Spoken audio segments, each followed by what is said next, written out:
this week's ACCP Emergency Medicine PRN Journal Club presentation. I'm your host, Christian Kroll, an emergency medicine and ICU pharmacist at the University of Iowa Hospital and Clinics. To view this recorded presentation, head to our YouTube channel at youtube.com/ACT ACCP EMED and for PRN members, slides can be found under the Business Documents section on the ACCP Emergency Medicine PRN website. The opportunity to introduce our next presenter, and this is Abigail Wolff. She is one of the PGY2 Emergency Medicine Pharmacy residents at Hackensack University Medical Center, and she will be presenting her journal article, Intravenous Tenecteplase, compared with Alteplase for acute ischemic stroke in Canada. So Abigail, you can share your screen, and whenever you are ready, take it away. Thank you for the introduction, Kyle. As mentioned, my name is Abigail, and I will be presenting on the ACT trial today.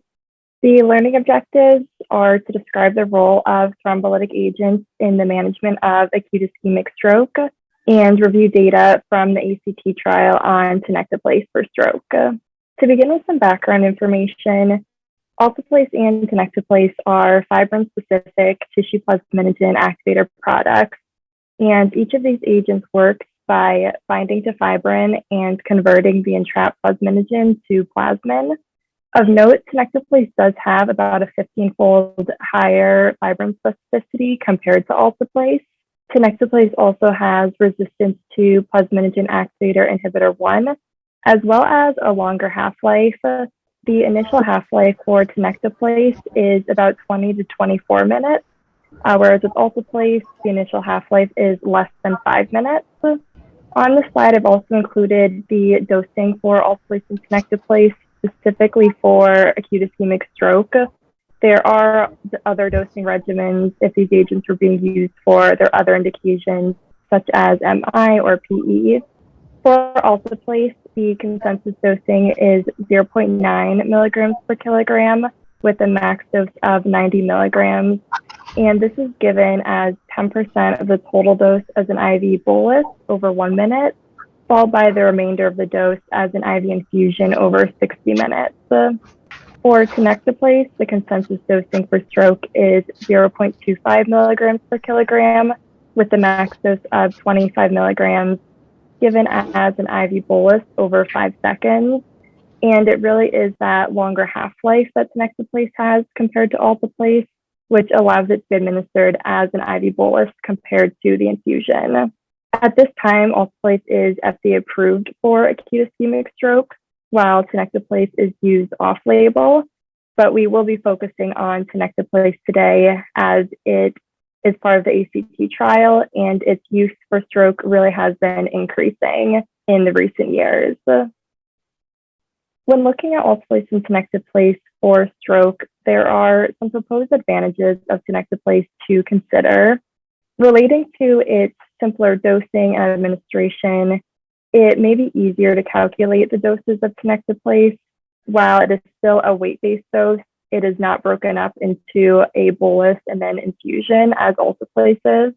And also because of this, Tenecteplase does not require an infusion pump to be administered as it's a bolus, which can definitely be an advantage in the emergency department where infusion pumps can be challenging to come by. And also, since it's not an infusion, there is no pump tubing that will need to be flushed following its administration. And with Alteplase, this is a major consideration and always a counseling point that the line must be flushed afterwards to ensure the complete dose is given to the patient. Another proposed advantage is that since Tenecteplase has a higher fibrin specificity, in theory, it would have a lower bleeding risk. And then lastly, cost can be an advantage as a 50 milligram vial of Tenecteplase is less expensive than a 100 milligram vial of Alteplase. However, any cost differences really will be institution specific. The 2019 American Heart Association and American Stroke Association guidelines for the early management of patients with acute ischemic stroke do acknowledge both Alteplase and Tenecteplase, but their recommendations for each of these agents differs. For Alteplase, the guidelines recommend this agent in selected patients who can be treated within 4.5 hours of their last known well, and state it can also be beneficial in patients outside of this window based on specific MRI imaging. And then on the other hand, for Tenecteplase, the guidelines state that it may be reasonable to choose Tenecteplase in patients who are also eligible for thrombectomy, and that a dose of Tenecteplase at 0.4 milligrams per kilogram could be considered as an alternative in patients with minor neurologic impairment and no major intracranial occlusion. Notably, these guidelines are from 2019, and more literature has emerged since they were last updated. With this newer literature, Tenecteplase has been used by institutions really following the same recommendations as the guidelines state for Alteplase. And before diving into the literature that is available on Tenecteplase for stroke, there are two scales that I wanted to highlight as they're referenced in many of these key trials. The first is the National Institutes of Health Stroke Scale, which is the gold standard for rating stroke severity. There are several different components that are taken into consideration when calculating the score, but ultimately, the higher the score, the more severe the stroke. And then the second scale is the Modified Rankin Scale, which is a categorical scale for functional neurologic outcome and ranges from 0, meaning no neurologic symptoms, to 6, meaning death. And a very common primary outcome for our stroke studies is an MRS score of 0 to 1 at a follow-up period. So this would mean patients either had no neurologic symptoms or no significant disability despite any symptoms they may have. Now to get into the supporting literature, on this slide I've highlighted two studies that were published prior to the 2019 guideline update. First is the NORTEST 1, which is a phase 3 randomized superiority trial that compared Tenecteplase at a dose of 0.4 milligrams per kilogram with our standard dose of Alteplase. This trial enrolled over 1,000 patients, and the median NIHSS score was 4, with 20% of patients having a large vessel occlusion. The primary outcome was the MRS score of 0 to 1 at 90 days, and there were no significant differences between the two groups. And there were also no significant differences between those who received Alteplase and Tenecteplase with respect to symptomatic intracranial hemorrhage. Therefore, the study concluded that there does not appear to be any difference in efficacy or safety between Tenecteplase and Alteplase. But notably, with the median NIHSS of 4, this trial really highlighted patients who had minor neurologic deficits. The second trial was the Extend IAT&K trial, published in 2018. And this was a phase 2 randomized non-inferiority trial that compared Tenecteplase at a lower dose of 0.25 milligrams per kilogram with Alteplase before thrombectomy. This trial enrolled 202 patients, and the median NIHSS was 17, with 100% of patients having a large vessel occlusion. The primary outcome was substantial reperfusion at initial angiographic assessment, and this occurred in 22% of patients who received Tenecteplase and 10% of patients who received Alteplase. There were then no significant differences with respect to intracranial hemorrhage. So the study concluded that Tenecteplase was non-inferior to Alteplase in patients prior to a thrombectomy. Now moving on to the literature that has been published since the 2019 guidelines. First is Extend IAT&K Part 2, which was a randomized clinical trial that compared a lower dose of Tenecteplase, 0.25 milligrams per kilogram, with the higher dose of 0.4 milligrams per kilogram before thrombectomy. There were 300 patients enrolled, and the median NIHSS was 16 to 17, again with all patients having a large vessel occlusion. And this study found no significant differences with respect to the primary outcome or symptomatic intracranial hemorrhage, and therefore concluded that there doesn't appear to be any advantage to utilizing a higher dose of Tenecteplase in this patient population. And then lastly, NORTEST 2 Part A was a phase 3 randomized non-inferiority trial published just earlier this year. and it compared the higher dose of Tenecteplase, 0.4 milligrams per kilogram, with Alteplase. It enrolled over 200 patients, and notably, the median NIH assess was 11 to 11.5, which was a group of patients that we hadn't seen highlighted as much in previous studies, as the previous studies really highlighted mild stroke and then patients undergoing thrombectomy. For the primary outcome of MRS score of 0 to 1 at 90 days, this was achieved by 32% of the Tenecteplase group and 51% of Alteplase. And then this study is most notable for its safety outcomes, where symptomatic intracranial hemorrhage occurred in 6% of the Tenecteplase group and 1% of the Alteplase group. And ultimately, this study was terminated early due to high rates of symptomatic intracranial hemorrhage with Tenecteplase. So this study did not favor Tenecteplase in acute ischemic stroke and concluded that the dose of 0.4 milligrams per kilogram might be too high in this patient population, and maybe a dose of 0.25 milligrams per kilogram would be more appropriate for all patients eligible for thrombolysis who are not necessarily undergoing thrombectomy. But we really didn't have data to support that until the ACT trial was published just at the end of June 2022. So the ACT trial was the intravenous Tenecteplase compared with Alteplase for acute ischemic stroke in Canada. It was a multi-center, open-label, randomized controlled non-inferiority trial conducted at 22 primary and comprehensive stroke centers across Canada from December 2019 to January 2022. And the objective was to determine if Tenecteplase is non-inferior to Alteplase in all patients presenting early after acute ischemic stroke who meet criteria for IV thrombolysis. The inclusion and exclusion criteria for the trial are essentially the inclusion and exclusion criteria that we utilize when assessing if a patient is a candidate for IV thrombolysis. For the intervention, patients were randomly assigned in a one-to-one fashion to receive either Tenecteplase or Alteplase with the following doses. The dose of Tenecteplase was 0.25 milligrams per kilogram with a max dose of 25 milligrams given as an IV bolus. And then for Alteplase, it was the standard dose of 0.9 milligrams per kilogram administered first as an IV bolus with 10% of the total dose, followed by the remaining dose as an infusion over 1 hour. The primary outcome was the proportion of patients with a score of 0 to 1 on the MRS at 90 days up to 120 days.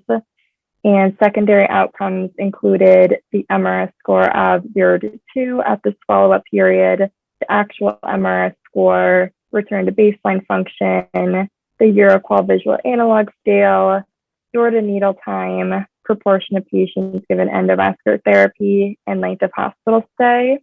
And these outcomes at the 90 to 120-day follow-up period were assessed by individuals conducting phone interviews who were blinded to which treatment the patients received.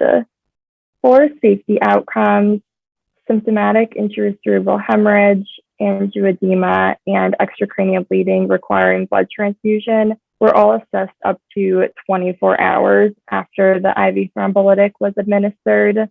And then 90-day all-cause mortality was assessed as well. For the statistical analysis, this was a non-inferiority trial, and the non-inferiority margin was set at 5%. Therefore, if the lower boundary of the 95% confidence interval of the primary outcome was greater than negative 5%, non-inferiority would be established. And this primary outcome was analyzed in the intention to treat population. Overall, there were 1,600 patients enrolled, with 816 randomized to Tenecteplase and 784 randomized to Alteplase. And ultimately, 806 patients were included in the intention to treat population for Tenecteplase and 771 for Alteplase. When looking at the baseline characteristics, they were very well matched between the two groups.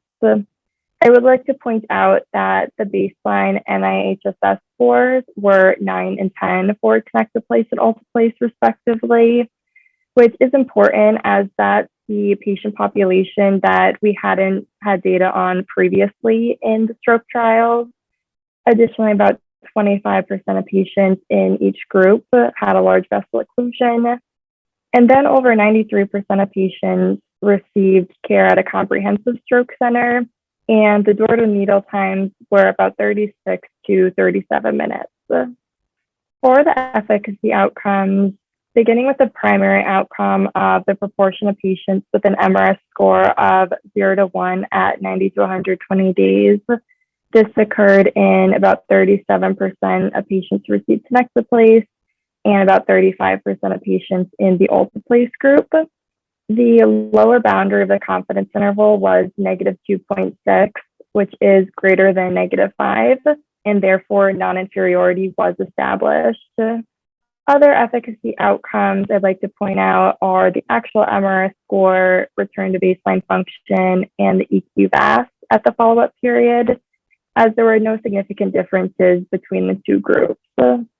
For safety outcomes, there were no significant differences between Alteplase and Tenecteplase with respect to mortality at 90 days, symptomatic intracerebral hemorrhage, extracranial bleeding requiring transfusion, or angioedema. And based on these results, the authors concluded that this trial provides robust empirical evidence that Tenecteplase is comparable to Alteplase in patients presenting with acute ischemic stroke with similar function, quality of life, and safety outcomes. And due to the ease of administration of Tenecteplase, this trial provides a compelling rationale to switch the standard of care thrombolytic agent for stroke to Tenecteplase at a dose of 0.25 milligrams per kilogram.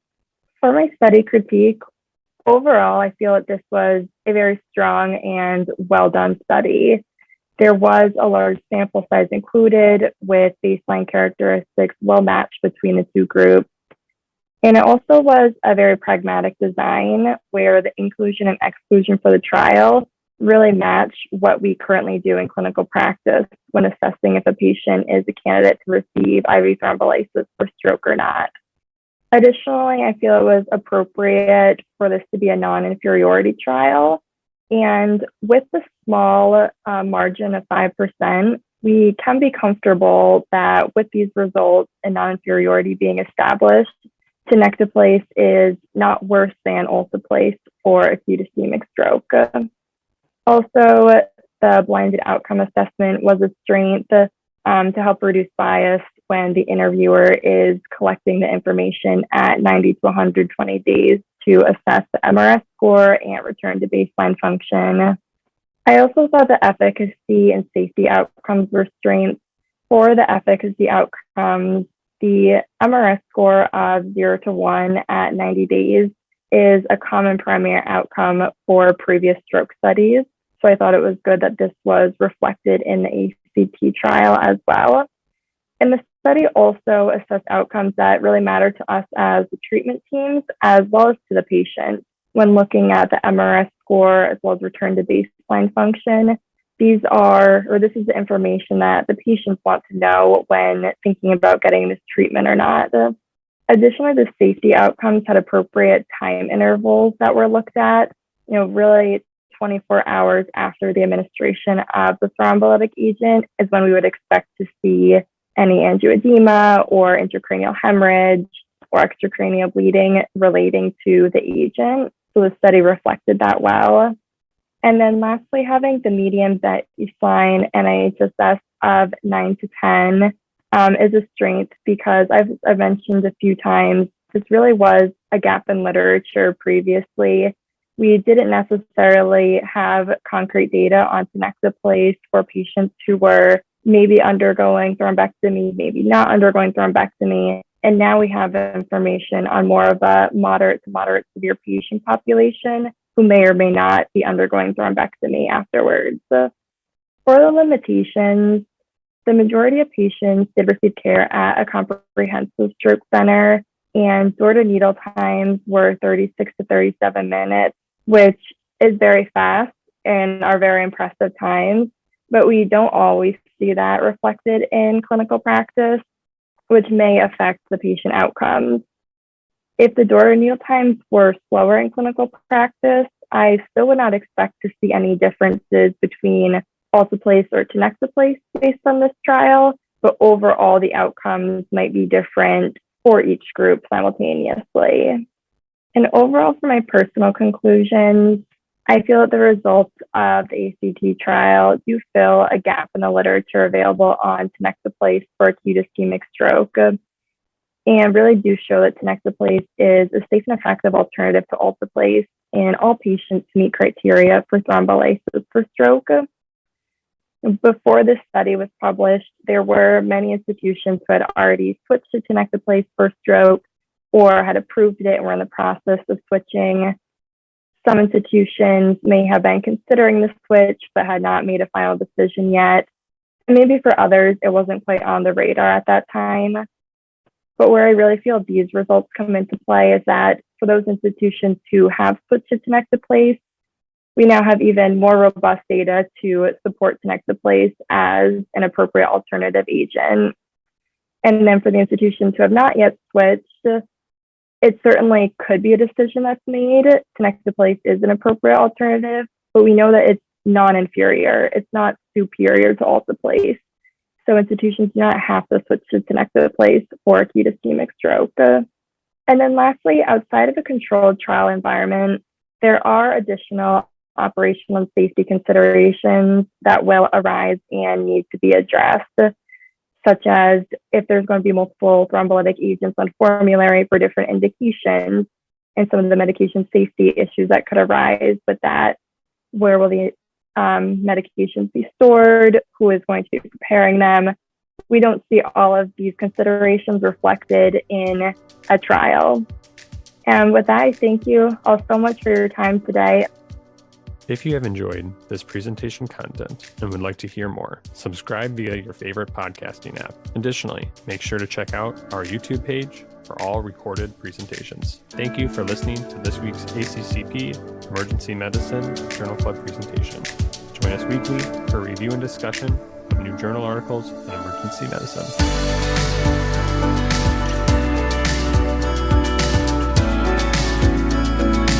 This podcast provides general information only and does not offer individualized medical or professional healthcare services, including pharmaceutical advice. The contents and materials in the podcast are not intended to be a substitute for inpatient pharmaceutical advice, diagnosis, or treatment. And the use of the contents and materials in the podcast does not constitute a pharmacist-patient relationship. As a result, the information in and materials linked to this podcast are applied at the user or patient's own risk. Users or patients should consult their physician or personal healthcare professional. The user or patient should not ignore or delay seeking care because of something they heard on this podcast. In case of an emergency, the user or patient should contact their physician, call 911, or go to the nearest medical emergency facility. The views and statements expressed on this podcast are those of the host and guest and should not be interpreted to reflect the official position or policy of ACCP or the Emergency Medicine PRN.